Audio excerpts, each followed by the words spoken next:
I don't know why young people or people who start like think that the key to financial freedom is, just to start your own business one day.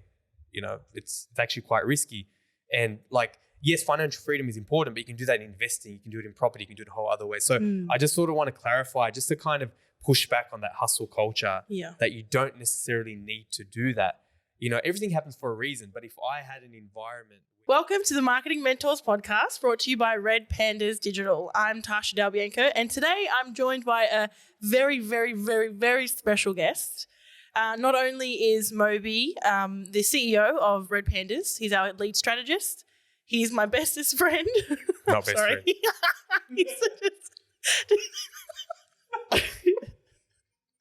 He's a good friend of mine. A mentor. I'm not crying. I'm just trying not to laugh. And also, a father, a son, a brother, a husband, lots of different roles. Moby, welcome to the podcast. It's great to be here, Tash. Thanks for having me. That's a very short reply. I was expecting a bit longer, but we'll go with that. Today, really, Mobes, is just a bit of a question and answer with yourself. Obviously, running such a successful business. I've been with you for quite some time. Like I said before, your best friend. Just one of your best friends. One of my best friends. Wouldn't say my best friend. Just for reference, Moby put a LinkedIn post out a few days ago that he said I was his best friend. So I'm just one of my best friends. But anyway. Okay. Anyway, let's go to the podcast. Mobes, a really, really good question that I know a lot of people would be possibly thinking, seeing you in your role with many roles and all the things that you do and achieve, is how do you avoid not getting burnt out with all of the things that you're doing? Yeah, I think it really comes down to linking your purpose to a why. So, they've done studies and they found like if you have a goal, for some reason, if we hardwire it to giving back to a community, to a people, to anything, for some reason, it's just we're hardwired that way that it actually keeps us going and propelling. So for me, because I've been working on the art of communication and public speaking since I was in the 7th grade, and I feel like I still feel like I'm a baby, but I feel like I have somewhat of a gift speaking and I can have an impact on people. So it's nice and fun to talk about marketing, but what I really enjoy is making an impact on people's lives. And part of that is because I had a mentor. I was very, very lucky to accidentally get a mentor at a young age. And I see a lot of people, adults, older people, middle-aged people that didn't have that luxury. And you just think, man, like if you just had someone who believed in you before you believed in yourself, your life may be very different. Because I had someone who believed in me before I believed in myself. And sometimes that's all you need. So for me, there's only so many hours in a day. So if I build myself a brand and if I speak to people en masse and on scale, I'll be able to do that. So that's what sort of motivates me, to have a high success, to have a higher profile, to, one day give back, a la Gary Vee or, people like that. Yeah. So you reckon that purpose and that why that drives you, that fuels you, is what really helps you keep going and avoids that burnout? Yeah. The thing is, like, you have to... Like, we're human, right? Like, I hate seeing the stuff on social media around, if you love what you do, you'll never work a day in your life, right? But what about, and Tasha and I have spoken about this as well, like, what about just like loving what you do for the sake of loving what you do? Yeah. Like, I remember when I used to work at McDonald's, no one flipped a burger like me. I took passion in flipping burgers. Yeah, 100%. And I think it's a muscle. Like, if you're like, I will just one day become motivated when I work for myself. I actually don't believe you'll actually enjoy your work when you do work for yourself. Yeah. You have to enjoy what you're doing, where you're doing it. The grass is greener where you actually grow it. Yeah. So the whole thing, like, we have some tough days. We have some tough conversations with people, clients. Like, not every day is, good. But I think, like, to make a short answer, I think programming it, like, if you're the problem with being someone who you're always striving to work really hard. I know you're like this too. You're always pushing yourself and you're always like, it's very good to have that trait. I'd rather be that than lazy. But the problem with that is you sometimes don't know when to take a break and your body will tell you. Like, I hold a lot of tension in my neck, in my traps. So like I get stiff and tight or I'll get sick and I'm out of action for 3-4 days and that's not good either. Yeah. So you have to program in things like, like for me, it's jiu-jitsu. I know for you, it's boxing and martial arts and that type of thing. So or program in a break. Yeah, okay. Yeah, cool. I love that. Speaking about flipping burgers though, I'm very keen to know more about, like, I know the journey that you went on, but for our listeners that might be thinking, how do I handle or how do I juggle this working for someone and loving what I'm doing, but then also wanting to build my side hustle, if you will, or my side job that I eventually want to take over? Because for as long as I've known you, you've always had RedPandas, but you weren't working full-time in RedPandas when we first met. I think you just come out of you just started it. And it was a couple of years later before I came on as the first hire. So how did you handle that juggle between the two? Yeah, well, for reference, I think RedPandas was only around 1 year before you started, actually. So you've been there from the very, very start. I think I went full-time and a month later, we're lucky to work together. But in terms of, so I do want to preface one thing. I feel like this whole hustle culture and this whole, like, I'm a startup and, like, I've done this and, like, I've built something out of nothing. Like, we give it so much air and it's so admirable and it's become like the thing to do. And, like, it's cool, but, nothing's wrong with working for someone as well. Like, no, I don't want to anytime soon do the hustle thing. I'm happy to work for RedPandas and keep building this brand. I saw the shit you went through and how hard you had to work. And you didn't have a weekend for years. And I know I'm probably answering the question that I asked, but, like, I'm not keen on doing that personally. I'm more than happy to dedicate my life to RedPandas for the time being. I've got this from recording. Because I honestly don't want to go through that hustle. I saw you do it. I don't want to do it. And some people, like, for example, Omar, who's, our head developer, he's a very, very talented guy. I used to push him to go start his own coding business. And he's just not interested. He just wants to code and have fun. Yeah. I've got friends, like, they want to do their sports on the side and just do their day job. Like, there's nothing wrong with that. Like, I don't know why young people or people who start, like, think that the key to financial freedom is, just to start your own business one day. It's actually quite risky. And, like, yes, financial freedom is important, but you can do that in investing. You can do it in property. You can do it a whole other way. So I just sort of want to clarify, just to kind of push back on that hustle culture, that you don't necessarily need to do that.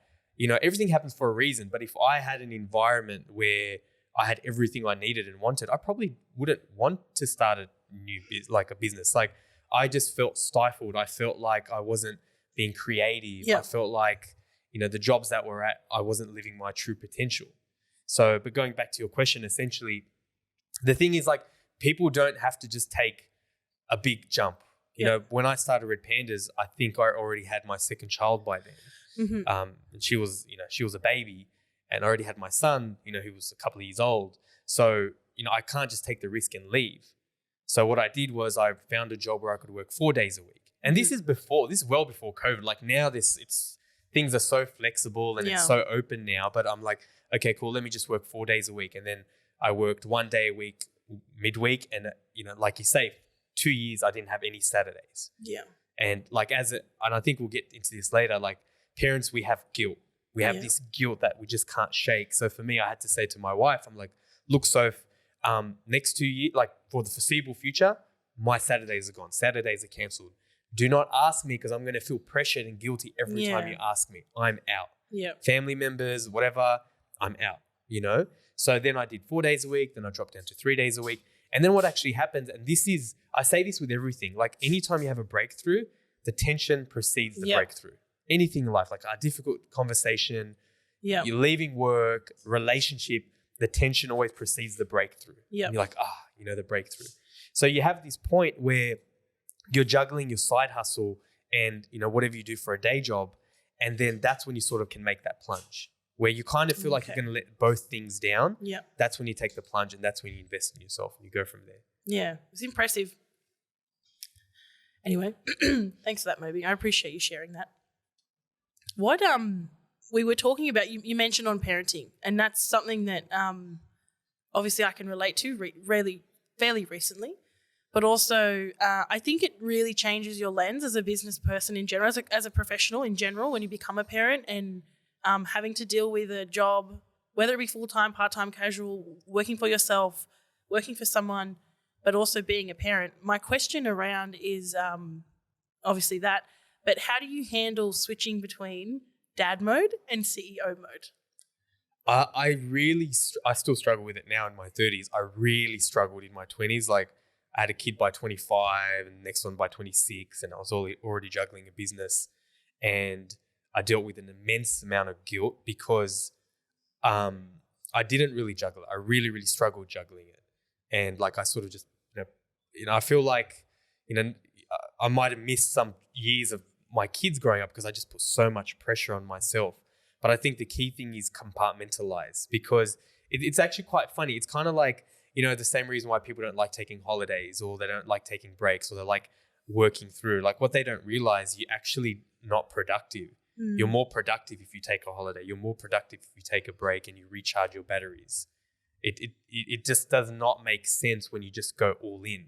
So for me, one thing that I focus on immensely is compartmentalizing my time. So, I know it sounds obvious, but like when you work hard, you're working hard, and when you play hard, you play hard. Yeah, 100%. And you just compartmentalize. And I can go into this if you want, but a big part of what I do every single day, I write my goals. Yeah. Every single day, every single morning, I write my goals. And they're not all finite. Like, one's a business goal, one's a family goal, one's like a spiritual goal. So every day I'm reminding myself the buckets of, because like work-life balance is almost impossible to achieve. You just need to try to hold all the buckets and pay attention to them. But I remind myself every single day what I'm supposed to do.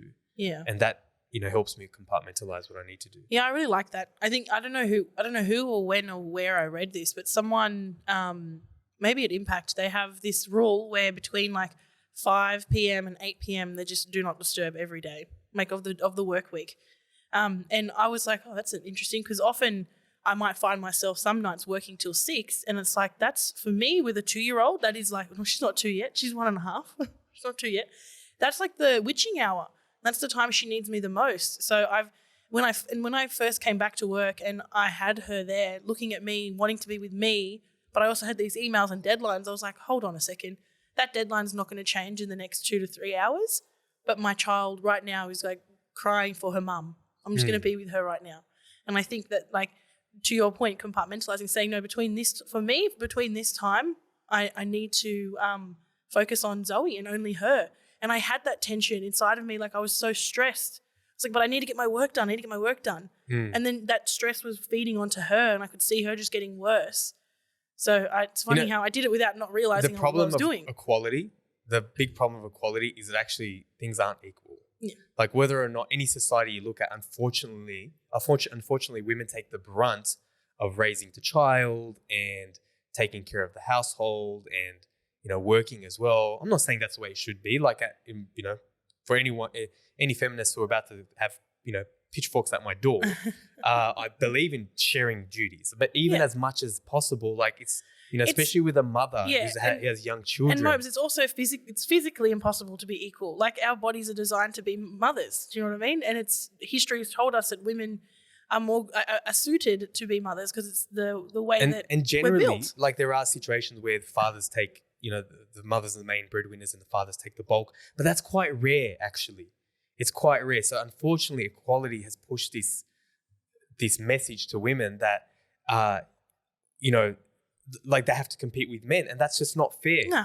It's just not fair. Like, just because a man can stay back until 6:30 or 7, no. A mother like yourself who's got a little kid can't.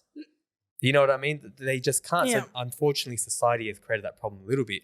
But at the same time, like, and you and I have had this conversation, the thing about mothers are so efficient. Mm-hmm. They don't mess around. They're like, look, I don't need to get involved in gossip. I got to get my shit done. I got to go home, take care of my kid. Like, they're very, very efficient. Yeah, and that's how we juggle, I guess. So, no, I appreciate you sharing how you compartmentalize. And do you think that, though, like, if you could, in retrospect, do you think you would have changed how you handled, Dad and CEO mode? I'll leave it at that. I think so. And I think a lot of it is just mindset, like putting pressure. I like pressure, actually. I do like pressure. I thrive under pressure. But there's limits to everything. I really pressured myself. Like, I put a lot of pressure on myself, and that made me a grumpy dad. It made me, quick to bite type of thing.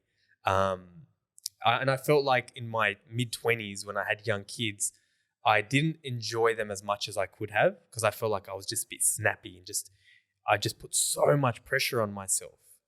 And like, I can't remember who it was, but like someone famous said that,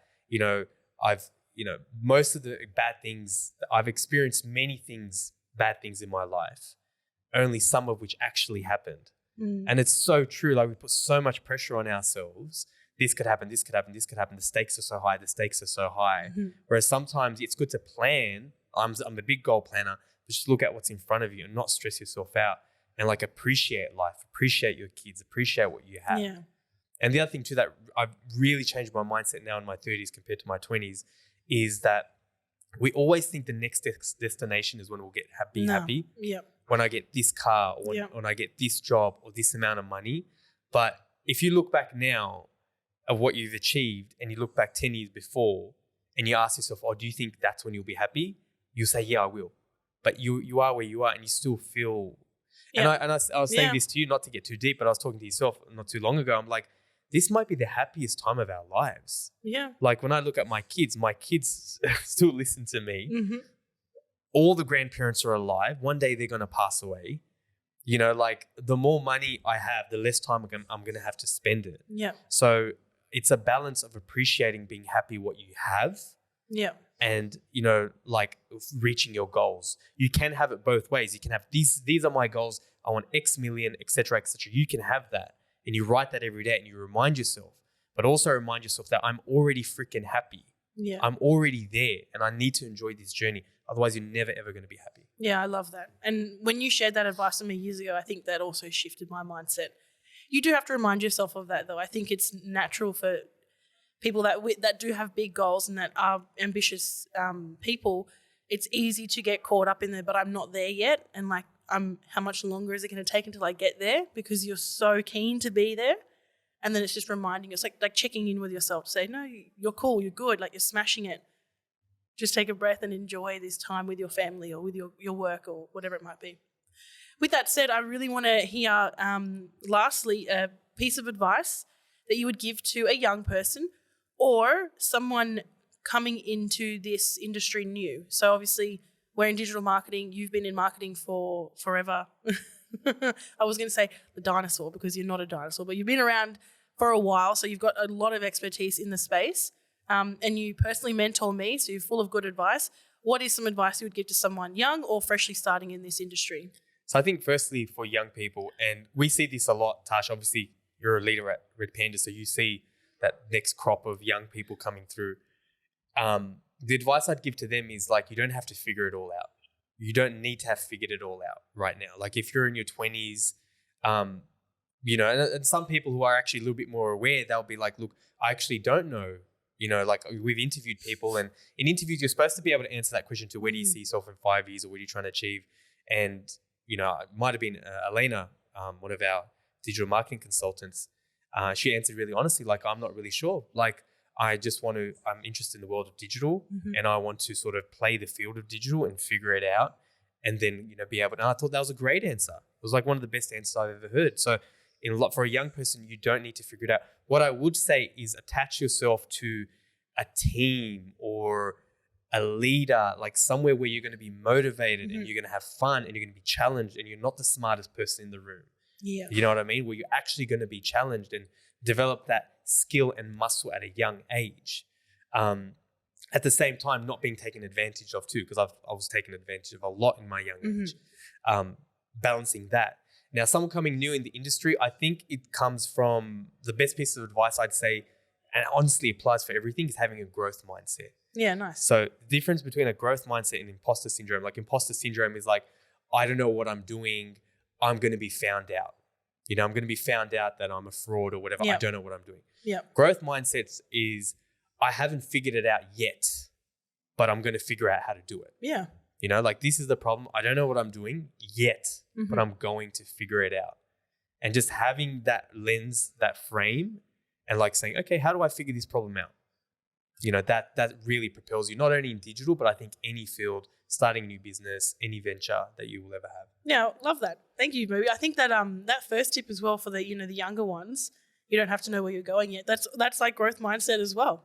You're just open to that growing and you're open to not having all the answers, but figuring out how to find them. Learning, be a sponge, because those skills you're going to develop of grit and discipline and planning, you can translate those in any industry. Yeah, for sure. Well, that brings us to the end of today's episode. Thank you, best friend Moby. I'm really keen to have Linda back next week in the studio, but appreciate you being on the podcast, Mobes, and sharing your wisdom and experience. If you have any feedback, suggestions for topics, or just questions in general, make sure you hit us up on LinkedIn or redpandas.com.au. Thank you very much. Thank you, Tasha. Great for being here.